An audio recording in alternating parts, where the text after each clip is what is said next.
Today we're going to be doing something a little bit different. I'm going to be ranking every single Springbok player that played in the 2 test matches against Australia to kind of see where the team is at and maybe who needs to start performing a little bit more and who's been performing out of their socks. If you haven't, please make sure you absolutely mur that subscribe button. Leave this video a like and drop your opinions down in the comments because you will have a lot of opinions on this video because this is just my subjective point of view of how these players have played in those first 2 test matches against Australia. So let's start it off. The first player we got is Ben Jason Dixon. Now, Ben Jason Dixon only played in that first test against Australia, and I thought he performed extremely well. He got the last minute call up because RG Snyman got injured the day before.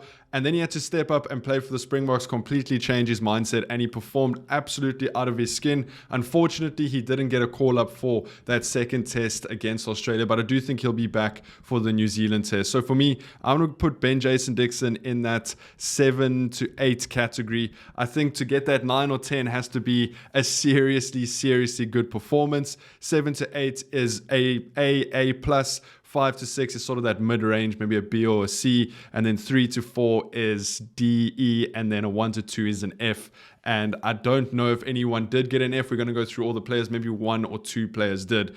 Next up, we got Grant Williams. Now, I do feel a little bit bad for Grant Williams because I do think he deserves a start. But he came off of the bench in both of the test matches, and I feel like he provided some good impact. Did he perform out of his skin and sort of do anything too memorable? Not really, but he didn't play bad at all. So for me, I really want to put Grant Williams in that 7 to 8 category, but he just didn't exceed it, right? So I'm going to put him into the 5 to 6 category, but only because I think he's like 6.5. So if you could put him in the middle, that's where I would put Grant Williams. Next up, we got Morne van den Berg, who I think got thrown into the Lions' den a little bit in that second test against Australia. It was also raining. It was a very difficult day out.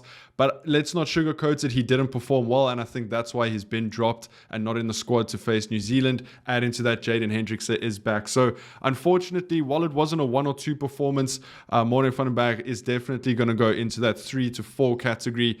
A little bit unlucky. It's not going to do much for his confidence, but I'm sure he will bounce back. Then we got Kobus Reinach, the third scrum off, started that first test against Australia, and I don't think he performed that great. I mean, you see, Grant Williams has performed better than Kobus Reinach, in my opinion. So actually, I'm going to move Grant up to that 7 or 8 category, and I'm going to put Kobus Reinach into that 5 to 6 category. I think he just didn't take his chance, and the only reason I think he's still in the squad is because he's the most experienced scrum off, and we are going to need him against the All Blacks. But in my opinion, he does need to step it up just a little bit. Next up, we got an interesting one, Handré Pollard. Now let me just check, but Pollard came off of the bench in that first test, and he was on the bench in that second test. Now, there's been a lot of discussion of whether Handré Pollard should be playing 10. Should he be starting 10? Is he coming off the bench now to play 12 and take over the kicking duties?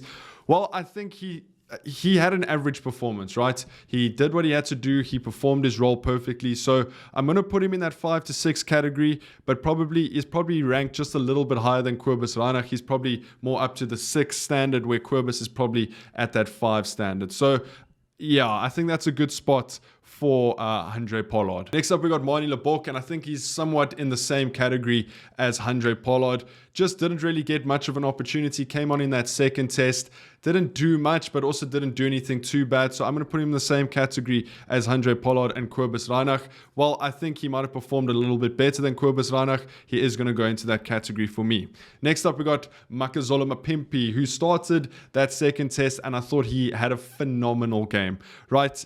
Yes, he did butcher a try, not handing that guy off for trying to step in and trying to run straight through and knocking the ball on. But I think he had a very good game. He put that grubber through for Apelele Fassi. So I'm going to put Makazole Mapimpi into that 7 to 8 category. Again, Mapimpi just doesn't have a bad game in a Springbok top. Next up, we got Willie Leroux. I don't think Willie played all that well in that first test. Again, one of those guys who butchered an opportunity for a try 3v1, and he took contact. So although Willie provides a lot of experience, a lot of game management, a lot of kicking capabilities, I don't think he performed well in the Australian series. So I'm going to put him in that 5 to 6 category. There even even is an argument to put him in the 3 to 4 category, I'm actually going to put him in the 3 to 4 category. I don't think, and maybe it's just because he's so good, because he set the standard so high, we expect that from him week in and week out. So while it might be a little bit unfair to put him in that 3 to 4 category, I don't think he had a great performance against Australia. Next up, we got Jesse Kriel. Jesse Kriel is just absolute class. I mean, from the first Australian test to the second Australian test, he just knows how to operate a rugby field and one of the best players in South Africa at the moment. So for me, 7 to 8 category, that's what you're going to get from Jesse Kriel. Very, very good on defense in that 13 channel. He provides a lot on attack. I think in that first test, he created one of Curtly Orance's tries. So another standout performance from Jesse Kriel. Next up, we got Cheslin Colby. I mean, what more can you say about Cheslin? He played scrum half, he played hooker, he played wing in that first test. He also had a decent game in that second test against Australia. So I'm actually going to put Cheslin in that 7 to 8 category as well. Maybe more leading towards 7 than 8. But again, a phenomenal performance from Cheslin Colby. Now onto a hot button topic, Sasha Feinberg Mgumazulu. Now, he gets a start in the first test and the second test. I thought he played better in that first test. Yes, he missed his first kick, but he bounced back phenomenally well from that. The second test, maybe he wasn't as good, right? He knocked on that chance where he could have run over and scored a try, and he just didn't look like he was clicking in that game. So I think that first performance is an 8. I think the second performance is probably a 6. So we'll give him a 7 and put him into that 7 to 8 category. Next up, we've got Apalele Fassi. Now, Fassi didn't get the start or was in the team for that first test, and then he takes his opportunity in that second test. I think Apalele Fassi is one of the true rising stars in South Africa at the moment. He is so good under the high ball. He scored that try against Australia in the second test. I mean, he's going to put on a lot of pressure on Willie Leroux and Damian Willemse when Willemse is fit if he keeps playing like this. I honestly think I'm almost tempted to put Fassi in that 9 to 10, but I'm not going to. I'm going to put him into that 7 to 8. I think he had an 8.5 performance against Australia. Next up, we got Curtly Oranson. Now, this guy's just a freak of nature, and maybe it's goes into his favor that he only played one test against Australia.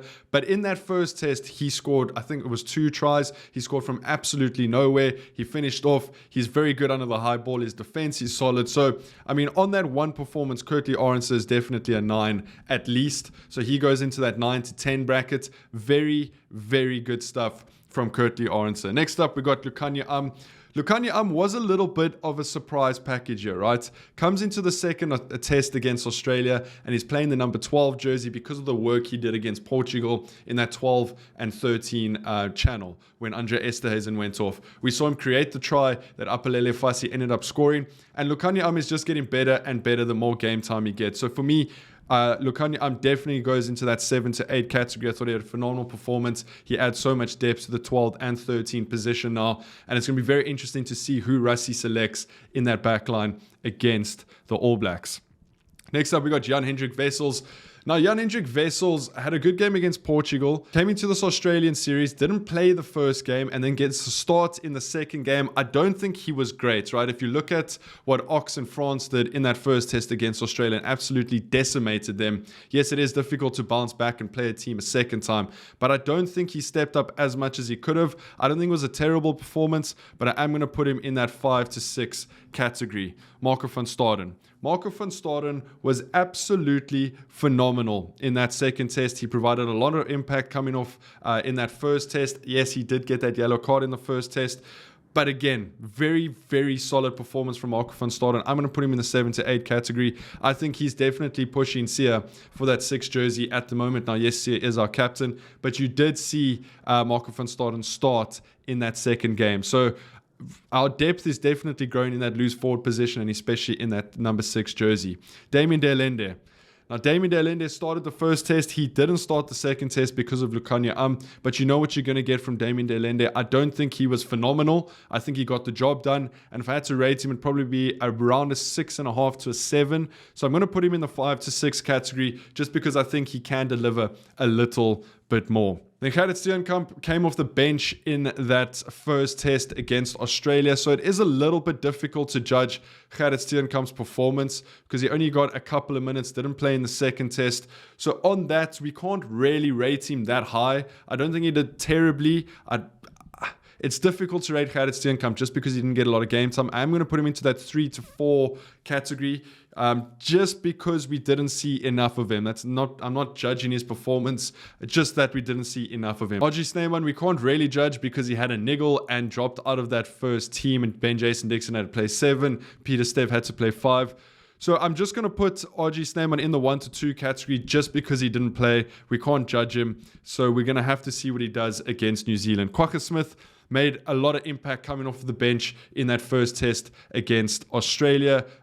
Turned over a ball, scored a try. He's absolutely phenomenal. He's one of the key players in the Springbok lineup at the moment and doesn't deserve anything less than a 7 to 8 for that performance. Next up, we got Ruan Nokia, who got a start in that second test, and I thought he had a phenomenal game. Yes, a lot of people were saying that he made a couple of errors, but he had a very, very solid game, and he's building a lot of depth in that number 5 jersey for us, and I would not be surprised to see him start against the All Blacks. So I'm going to put Ruan Nokia in that 7 to 8 category as well. Probably an 8.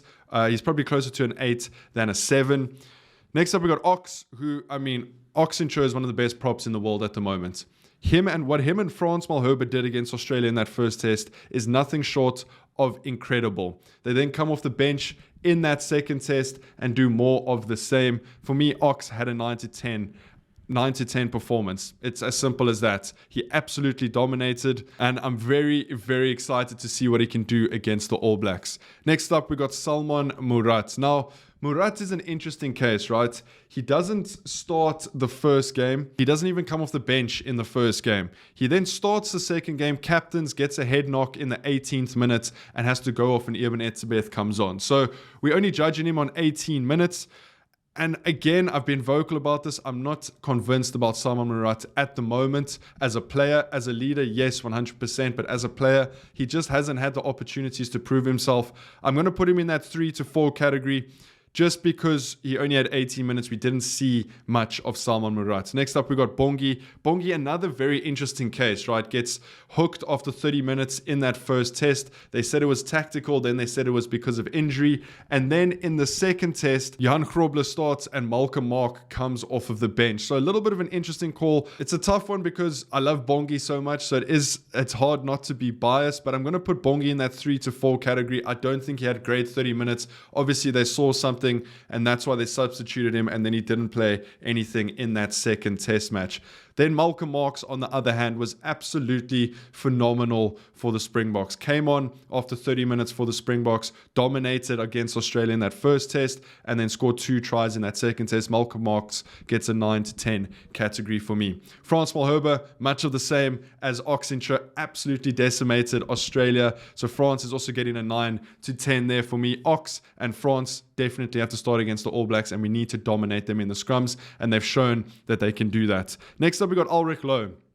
Now, Ulrich Lowe had a very good performance against Portugal, then got the start in the first test and the start in the second test. Now, this has brought in a lot of conversation of, is Ulrich Lowe going to start against the All Blacks? Is it going to be Kwagga Smith? Is it going to be Jasper Visser? It's a very, very interesting situation we got going on in that number 8 jersey at the moment. But how did he perform? Look, I thought he was good. I didn't think he was great. He's higher than a 5 or 6. If I look at the players in the 5 to 6 category, I think he outperformed all of them. So for me, I'm going to put Ulrich Lowe in that 7 to 8 category.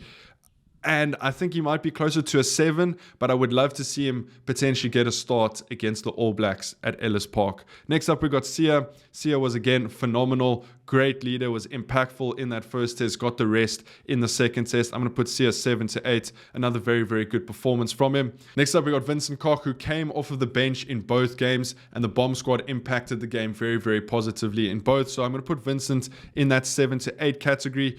Johan Grobler is a bit of an interesting one, right? He started that second test, and he's recently been dropped from the squad, not been included in the All Black squad. So I don't think he provided that much impact. I'm going to give him a 3 to 4. I thought Bongi was better than Johan Grobler, so I do think Johan Grobler is slightly below Bongi Monambe at the moment. Eben Etzebeth, there's not much to say about this man. He's just an enforcer. He hardly ever has a bad game. Had a very good first test. came on in the 18th minute in that second test. Eben gets a 7-8 for me. Thomas du Toit, very, very solid game in the second test. He scrummed well, he carried well, he cleaned well, he tackled well. Another 7-8 performance for me. And then finally, Pieter-Steph du Toit performed phenomenally well in that first test at lock, and then played 7 in that second test, and again had a phenomenal performance. I think Pieter-Steph gets a 9-10 for me. Not many players can beat that. Pieter-Steph is one of the best players in the world at the moment, and he continues to show why. So that's how I see how every single player did in the first 2 tests against Australia. If you like this type of video, let me know. If you haven't, make sure you murder that subscribe button, leave this video a like, and I'll see you guys in the next one. Take it easy. Peace.